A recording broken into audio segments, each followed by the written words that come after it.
Hello friends, bye Bodo SBIF official YouTube channel आसा खालामो गासैबो मोजां दङ SBIF नि आसा स्कलारशिप ओंखारदों जेराव नोंथांमोना सेलेक्ट जायोबा 10,000 एबा 10,000 नोंथांमोना अनसुंथाइ मोनगोन फरायसाफोरा स्टुडेन्ट्सफोरा बेवहाय मोननो हागोन स' बेखायनो जायफ्रा स्टुडेन्ट्स दङ एबा पेरेन्ट्स दङ नोंथांमोना नायदो हानायसेबां भिडिअखौ शेयार खालामदो जाहाथे बयबो स' बे रांखौहाय मोननो हायो बेनो जाबाय नोंथांमोना गभर्नमेन्टनिफ्राय फ्रियाव मोनगोन थाइसेबो नोंथांमोना हरफिननो गोनांथि गैया स' गासैबो डिटेल्सखौ नोंथांमोना लाना फैदों बड' SBIF YouTube चेनेलाव बेखायनो जायफ्रा गोदान नोंथांमोना साबस्क्राइब खालामना लाबानो जाबाय लोगोसे नोंथांमोना गोबां स्किम्सनि आपडेट आरो लोगोसे स्कलारशिप बेनिफ्राय नोंथांमोना साख्रिनि आपडेट मोनबाय थानो हागोन दा जोङो बे अफिशियेल साइटआव फैनोबा नोंथांमोना सार्च खालामनांगोन SBIF एबा फाउन्डेसन होननानै अके जास्ट आं बेयाव टाइप खालामबाय नै बेबायदि गुगोलाव नोंथांमोना टाइप खालाम स' बेयाव टाइप खालामनाय लोगो लोगो नोंथांमोना ओरैबायदि मोनगोन बेनो जाबाय SBI फाउन्डेसन होननाय मोनसे बेयाव खनसे क्लिक खालामना हो स' बेयाव क्लिक खालामनाय लोगो लोगो जों दहाय मोननाय SBI नि फैबाय नै बेनो जाबाय अपेन नोंथांमोननि वेबसाइट स' बेयाव खनसे क्लिक खालामना होदो SBIF आसा स्कलारशिपआवहाय थ' बे आसा स्कलारशिपआव नोंथांमोना क्लिक खालामनाय लोगो लोगो गाहायाव फैबानो जाबाय स' गाहायाव फैयोब्ला ओरैबायदि अप्शन मोनो नोंथांमोना एप्लिकेसन फर स्कुल स्टुडेन्ट्सआव नोंथांमोना 2023 आव क्लिक खालामना हो स' बेयाव क्लिक खालामनाय लोगो लोगो गासैबो गाइडलाइन्सखौ नोंथांमोनाहाय नायनो हासिगोन जे बे स्कलारशिपखौहाय सोर मोनगोन आरो माबोरै मोनगोन जों डिटेल्सखौ नायगोन बेनि अनलाइना जागासिनो दङ लास्ट डेटआ 30 नभेम्बर स' 30 नभेम्बरसिम नोंथांमोना खालामनो हागोन आरो बेयाव जायफ्रा सेलेक्ट जायो बिथांमोनाहाय बे स्कलारशिपखौहाय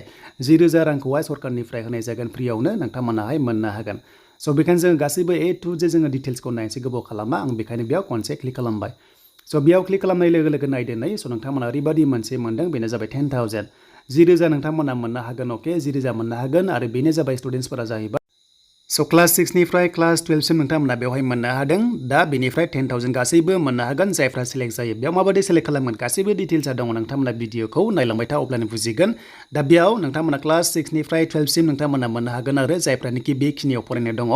स' नोंथांमोना प्रिभियासनि मार्कशिट नोंथांमोनाहाय आपल'ड खालामनांगोन माने नोंथांमोना बेवहायबो माखासे सिलेक्सन प्रसेसखौ मोनदों जों बेखौबो नायगोन गोबाव खालामा स' बेखायनो जों क्राइटेरिया नायनोबा जों एसे गाहायाव फैनांगोन गाहायाव गासैबो डिटेल्सआ दङ A to Z नोंथांमोनाहाय मोननो हागोन दा फार्स्टआवनो आं नोंथांमोननो खिन्थाखानोसै बेनो जाबाय इनकाम सार्टिफिकेट नांगोन 3 लाखनि गाहायाव नोंथांमोना न'खरावहाय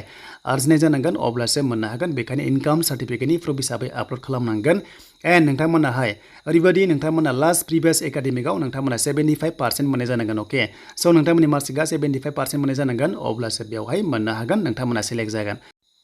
दा एग्जाम्पल मेट्रिकआव 75% मोननाय जानांगोन एबा क्लास 11आव क्लास 12आव नोंथांमोना 75% मोननाय जानांगोन क्लास 6आव क्लास 8आव गासैबो बे होनायनिफ्राय नोंथांमोना 75% मोननाय जानांगोन अब्लासो बेयाव सेलेक्ट खालामगोन अके एन्ड बेनिफ्राय नोंथांमोना बेनिफिट्सआ जाबाय नोंथांमोना 10,000 मोननो हागोन स' बेखायनो नोंथांमोना बुजिबाय नोंथांमोना क्लास 6 निफ्राय HS लेभेलसिम नोंथांमोना बेवहाय मोननो हागोन जास्ट नोंथांमोना जायफ्रा इन्टारेस्टेड मोनो जास्ट एप्लाइ खालामना दोन सेलेक्ट जायोबा नोंथांमोनाहाय मोननो हागोन बेनो जाबाय 10,000 स' बेखायनो डकुमेन्ट्सआ आपल'ड खालामनांगोन मार्कशिट नोंथांमोना आपल'ड खालामनांगोन प्रिभियास नोंथांमोना एकाडेमिक इयारनि हमना ला नोङो दायो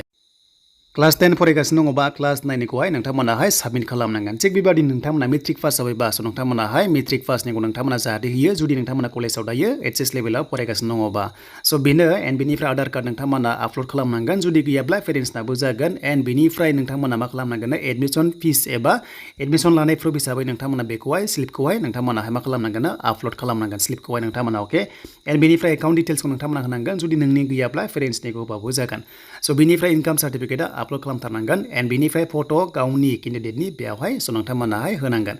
स' बेनिफ्राय नोंथांमोना एक्टिभ थानाय मबाइल नाम्बारखौ जाहाथे होयो बेनिफ्राय लगइन खालामनानै नोंथांमोना एप्लाइ खालामनो हायो स' एप्लाइ बोरै खालामगोन होनोब्ला स' नोंथांमोना अनलाइन एप्लाइ अप्सन मोनगोन बेयावनो नोंथांमोनाहाय क्लिक खालामनांगोन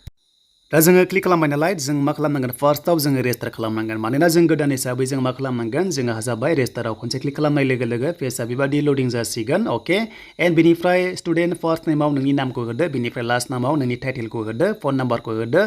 मेल आइडिखौ होनो हासिगोन पासवर्ड नोंथांमोना क्रिएट खालामनांगोन अके बेयाव नोंथांमोना जायोब्ला लगइन खालामनानै अनलाइन एप्लाइ प्रसेसआव थांनो हागोन आरो बिनि लास्ट डेटआ जाबाय 30 नभेम्बरसिम थागोन दा नोंथांमोना कमेन्ट खालाम जुदि भिडिअ नांगौबा एप्लाइ खालामनाय A to Z नोंथांमोनाहाय लाना फैगोन स' बेनोमोन आसा स्कलारशिप SBI निफ्राय फैनाय 10,000 नोंथांमोनाहाय मोननो हागोन जायफ्रा स्टुडेन्ट्स नोंथांमोना बेवहाय मोननो हागोन बैसोनि बेयाव बाथ्रा गैया